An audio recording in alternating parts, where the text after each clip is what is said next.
เสียวกูไปจะได้เนาะตัวหามนก่อน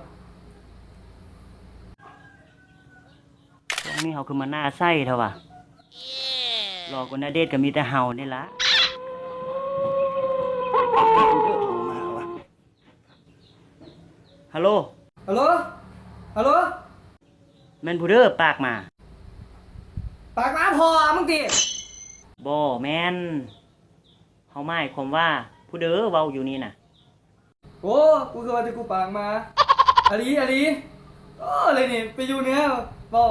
เนื้อเนาะเลยนี่เนาะ โอ้ก็แม่นละเนาะดังสุประสิทธิ์เพิ่นว่าเข้าเมืองตาลิ่วเขาก็ต้องลิ่วตาตาม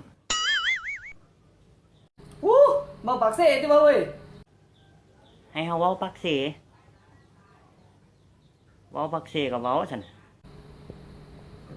จะได้ทางหลานเป็นจังได ทางบ้านเฮาก็ปูย่างเบิดและเด้อยู่ทางเหนือนี่เที่ยวสะดวกสบาย ว่าแมนกูถามว่าการทำมาหากินมันเป็นจังได เฮ็ดหาหยังกินคือสิแม่นอันเมียกูคือสิเฮ็ดแกงหน่อไม้ใส่ปลาคานี่ล่ะยังบ่ลืมบ้านมาอยู่เหนือก็ยังบ่ลืมบ้านอยู่ พอมึงหามเนี่ย พ่อกูว่าพ่อกูตายแต่ปีกายนี่แหละเด้เที่ยวเอ้ย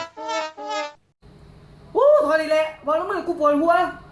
ปวดหัวมึงคือบ่กินยากินใส่จัก2 เม็ดหั่นหลังอาหารหั่นเศร้าโลด พ่อทอดีแหละ